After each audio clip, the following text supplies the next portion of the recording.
Hi, I'm Shawn and welcome to Smashing Plastic, a video series about board games. Today I'm going to review VivaJava, the coffee game, the dice game. It was designed by T.C. Petty III and released by Dice Hate Me Games. Now, it tells the story of competing boutique coffee houses that are trying to become the most prestigious in the high stakes, gourmet coffee market. To do this, players are going to use dice to brew high quality, robust coffee blends, and at the same time they need to balance their investment in research and the science of coffee making. Well, let's see how it sets up. Setting up a game of Java dice is really easy. You got a handful of coasters and that's all you need to play. There's no board. And the elegance of that is that you can play this game anywhere, the coffee house, a diner, whatever. You got a couple of coasters that are used for scoring. You got one just for putting your dice on. And the next thing you need to do is you need to choose your research track. Now, one of the good things they've done in this is they've really upped the replayability by including heaps of different research abilities. Here you got a beginner, there you've got an advanced, here you got a solo one for solo play, and here you got a wildcard one.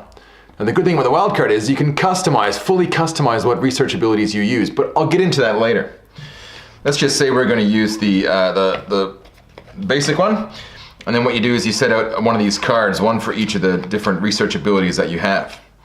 This means that everything you need to play is right here on the table, except for the rules. So when you choose your different player colors and the companies you represent, they've included the turn order sequence right there on the back. So the elegance of this game design is that you don't need to keep fumbling back to rule books and keep cranking things open to see what's happening. It's all right here ready to go. The last thing you do is grab one of these score sheets. Now you can see in the score sheet, the first person to 21 points wins the game. And they've got these references for how you advance your different research abilities. Hand one of these out to each of the players, grab some dice, some player tokens, and that's it, you're ready to play. When rolling the customized coffee dice, players are faced with two questions. Do I want to make a blend, or do I wish to go and do market research? To make a blend, you need to do one of two things. You can make a rainbow blend by having a different color on each one of your die faces. These don't earn you as many victory points because they can't quite hold the market's interest. Ideally, you want to make a featured blend. To do that, you need to have multiple die faces showing the same color of die. Now, you'll see on the dice that there's a number of pips representing the quality of the beans. The higher the quality of the bean, the more your competitors will have to struggle against that coffee blend. To represent the robustness of the coffee, ideally you're trying to get large numbers of die in the same color, so that when it goes out to market, the next player has to roll higher numbers of dice or higher qualities of dice in that same number. So if it's the red player's turn and the black player has secured this blend, they need to try and beat that. Here they haven't. So the only thing they can do is do research.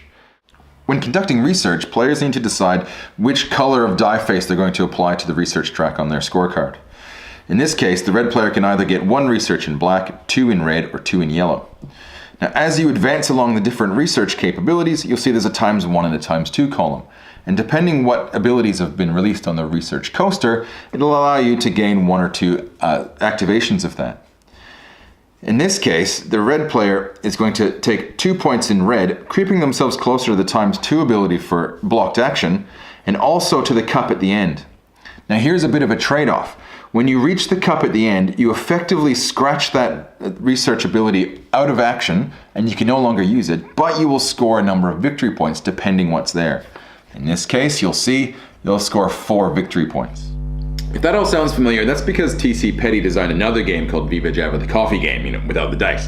And it was a sprawling sort of map where you had a worker placement style Euro game that combined a lot of these same elements.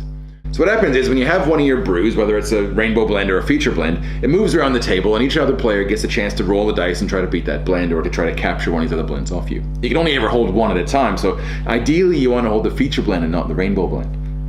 If it does get back to you, you score the victory points, and what you do is you degrade the blend, you knock one of the dice off, and then you have a choice. Do I keep going with what I have, hoping that no one's going to beat this hand, and in some cases it might not be so easy, do I still want to keep going? Or do I take these dice and roll them? I don't get 5 dice anymore, but I get a small handful, and I can apply what I rolled to research.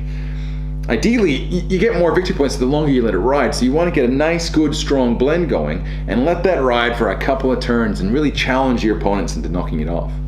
Now, the semi-cooperative nature comes from the black dice, from these flavor dice. If you get black dice when you do your roll, and obviously there's no track on your scorecard, so the way they represent research in black is you get these dice. If it gets back around to your turn, you add these dice to your 5, and you get 6, 7, 8 dice. That makes it really easy to score a good blend. But what's really cool, the semi-cooperative bit that I really didn't expect, it comes when it's someone else's turn. He rolls his 5 dice, and you roll your 2, and then he's got the choice. Does he take these dice and add them to his blend? You can't use research or rainbow blends with it, but you can do feature blends.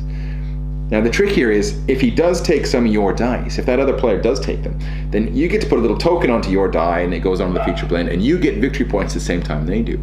So they have a choice whether or not they want to let you share in their victory points that they're getting, their prestige points. On that note, I want to show again the replayability built into this game thanks to the different research track sections you can fill in. I mean, look at all the different tokens they've included in the game that you can put into these different sections on there. There's an absolute scad of abilities that you can apply to each game, making every time you play Java Dice a little bit different than the last. There's even cool things like an intern mechanic, which allows you to add your pawns to go out and do things on your company's behalf. There's solo-only variants, which allow you to play the game against yourself as a bit of a getaway, a bit of a solitaire game. And best of all, Dice Hate Me's done a little tongue-in-cheek Game of the Year expansion that includes the Get Angry versions and the Angry Dice. What these offer is an absolute scad of take that mechanics to the game, things that are obtrusive, that increase the competitiveness of the game, where you're actually out to get your opponents.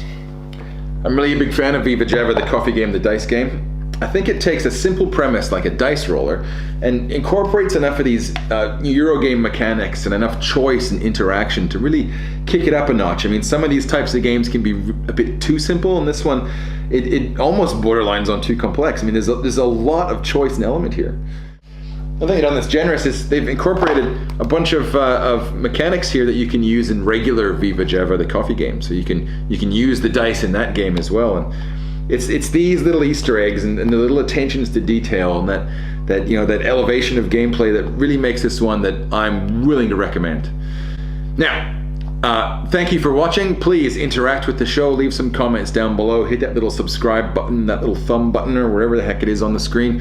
If you want to interact in other ways, I mean, you can find me at Smashing Plastic on Twitter, or you can get Richard at AxeKickerKelly. Look, all those subscriptions, all those shares, all those likes, all those tweets, all that stuff, it all helps us out. I mean, that's the way the internet works, and we're just a new show, and we could use that help. So thanks. Please, I'll see you again next time. Bye-bye.